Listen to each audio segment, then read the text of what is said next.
ሰላም እንደምን አላችሁ ተማሪዎች፣ እኔ መምህር ተረፈ መቆያ ነኝ። ዛሬ ተዘጋጅቼ የቀረብኩላችሁ የ11ኛ ክፍል ጂኦግራፊ ኢንትራ ሪጂናል ትሬድ ኢን አፍሪካ በሚል ርዕስ ላይ ነው። ስለዚህ በዚህ ርዕስ ላይ ኢንትራ ሪጂናል ትሬድ ምን ማለት ነው፣ አፍሪካ ውስጥ ያለው የአካባቢያዊ ንግድ ምን እንደሚመስል እናያለን። ትሬድ ፍሎው ትሬንድስ ዊዝን አፍሪካ፣ አፍሪካ ውስጥ ያለው የንግድ ልውውጥ ሂደት አንዳንድ አካባቢ መሻሻል አለ፣ አንዳንድ አካባቢ ደግሞ እየቀነሰ ይታያል። ለምሳሌ አፍሪካስ አግሪካልቸራል ኤክስፖርትን ስናይ እንግዲህ አፍሪካ ውስጥ ብዙ ጊዜ ኤክስፖርት የሚደረጉት አግሪካልቸራል ፕሮዳክት ናቸው።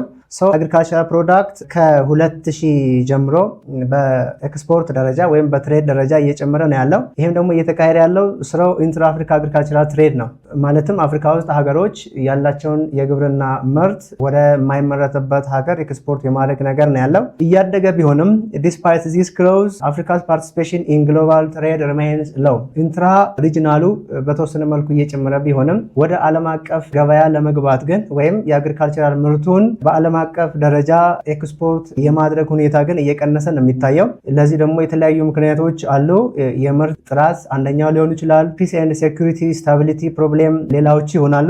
ለዚህም ሲባል ሪጂናል ኢኮኖሚክ ኮሚኒቲስ የሚባሉ ተመስርተው ይገኛሉ። እነኚህ ሪጂናል ኢኮኖሚክ ኮሚኒቲስ ወይም RECS የሚባሉት የሆነ ውሳኔዎችን አሳርፈዋል ወይም ወስነዋል። ለምሳሌ ዘ ኢስታብሊሽድ ፕሪፈረንሻል ታሪፍ አግሪመንት፣ የታሪፍ አግሪመንት ላይ ውይይት አድርገው መግባባት ላይ የደረሱ አካባቢዎች አሉ። ፍሪ ትሬድ ዞን፣ አንዳንድ አካባቢ ነፃ የሆነ ንግድ ልውውጥ የሚካሄድባቸው ቦታዎች እዛ ላይ የመስማማት ከስተም ዩኒየን አመንግ ሳም ኔይበሪንግ ሜምበር ኔሽን ሌላኛው ነው። ስለዚህ በዚህ መሰረት አፍሪካ ውስጥ ሪጂናል ኢኮኖሚክ ኮሚኒቲስ ከሚባሉት ዋና ዋናዎቹን ለማየት ስንሞክር የመጀመሪያው አሙ ነው፣ አረብ ማግረብ ዩኒየን ነው። አረብ ማግረብ ዩኒየን በውስጡ ወደ 5 ሜምበር ካንትሪዎች አሉ። እነሱ ለምሳሌ እንደ ሞሮኮ፣ አልጄሪያ፣ ሊቢያ፣ ቱኒዚያ እና ሞሪታኒያ የመሳሰሉት ናቸው። ስለዚህ እነዚህ 5 አገሮች አንድ ሪጂናል ኢኮኖሚክ ኮሚኒቲ አረብ ማግረብ ዩኒየን ይባል መስርተው የአካባቢያቸውን ትሬድ ማሳለጥ ችለዋል ማለት ነው። ሁለተኛው ኮመን ማርኬት ፎር ኢስተርን ኤንድ ሳውዘርን አፍሪካ ነው፣ በተለምዶ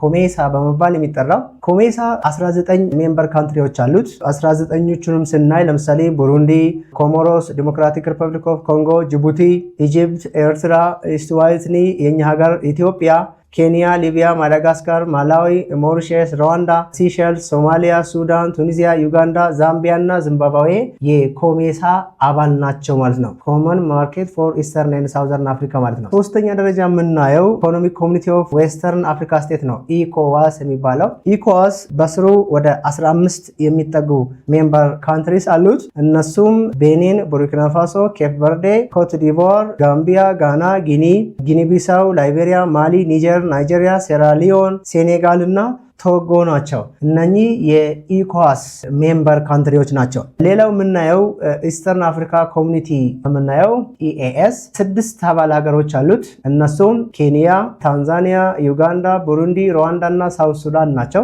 ሌላው ሳውዘርን አፍሪካ ዲቨሎፕመንት ኮሚኒቲ ነው፣ ሳድክ 16 ሜምበር ካንትሪዎች አሉት። እነሱም ሳውዝ አፍሪካ፣ አንጎላ፣ ቦትስዋና፣ ኮሞሮስ፣ ዲሞክራቲክ ሪፐብሊክ ኦፍ ኮንጎ፣ ኢስዋቲኒ፣ ሌሶቶ፣ ማዳጋስካር፣ ማላዊ፣ ሞሪሸስ፣ ሞዛምቢክ፣ ታንዛኒያ፣ ናምቢያ፣ ሲሸልስ፣ ዛምቢያ እና ዚምባብዌ የሳውዘርን አፍሪካ ዴቨሎፕመንት ኮሚኒቲ ሜምበርስ ናቸው። ሌላ ኢጋድን ነው የምናየው፣ ኢንተር ገቨርንመንታል አውቶሪቲ ኦን ዴቨሎፕመንት። ኢጋድን ስናይ ወደ 8 የሚጠጉ አባል ሀገራቶች አሉት። ሜንሊ ኢጋድ ሆርን ኦፍ አፍሪካ ላይ ነው ፎከስ የሚያደርገው። አባላት ሀገሮቹም ኤርትራ፣ ሶማሊያ፣ ኢትዮጵያ፣ ጅቡቲ እና ሌሎችም ኢንክሉዲንግ ናይል ቫሊ ውስጥ ያሉ ሱዳን፣ ሳውት ሱዳን እና ግሪት ሌክ በሚባል ውስጥ ያሉትም ኬንያ እና ዩጋንዳ ኢጋድ አባል ሀገሮች ናቸው። ስለዚህ እነኚህ ሪጂናል ኢኮኖሚክ ኮሚኒቲስ ኦፍ አፍሪካ የራሳቸው ሚና በየአካባቢያቸው በየሬጅናቸው ኢንትራ ትሬድ ኮንዲሽኑን እንዲሳለጥ፣ ያሉ ክፍተቶች እንዲሞሉ፣ ያጋጠሙ ችግሮች እንዲስተካከሉ የራሳቸው ሚና እየተጫወቱ ይገኛሉ። ቶፕ ኢንትራ አፍሪካ ኤክስፖርተር ኤንድ ኢምፖርተርስ ነው ቀጣይ የምናየው። ቶፕ ኢንትራ አፍሪካ ውስጥ ካሉ አካባቢያዊ ንግድ ልውጦች መካከል ቶፕ ኤክስፖርተር እና ኢምፖርተር ነው የምናየው። ለምሳሌ አንድ ሪጅን ውስጥ ለምሳሌ ኢጋድ ውስጥ ከሀገሩ ምርት ወደ ሌላ ሀገር ኤክስፖርት የሚያደርግ ቶፕ ኤክስፖርተር ማን ነው፣ ቶፕ ኢምፖርተር ማን ነው የሚለውን ነው የምናየው። ዘ ቶፕ 10 ኢንትራ አፍሪካ ኤክስፖርተር አካውንት ፎር አፕሮክሲሜትሊ 70% ኦፍ ፎርማል ማርኬት፣ የፎርማል ማርኬቱን 70% ይይዛል። ዋይል ቶፕ ኢምፖርቲንግን ስናይ ቶፕ ኢምፖርቲንግ ካንትሪስ አካውንት ፎር ኦንሊ ሃፍ ኦፍ ዘ ፎርማል ትሬድ። ሶ ኤክስፖርቱ ትንሽ የበዛ ነው ማለት ነው።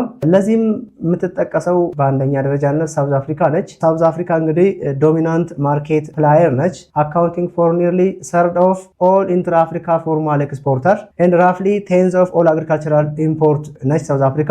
ኤክስፖርት ኢንክሪዝድ ኦቨር ታይም፣ ኤክስፖርት ሁኔታውንም እየጨመረ ነው። ኢምፖርተሯ ሜይሊ በተወሰነ መልኩ እየቀነሰ ነው ያለው። ለምን? በሀገር ውስጥ ምርት ፍላጎቷን ስለምትሸፍን ማለት ነው።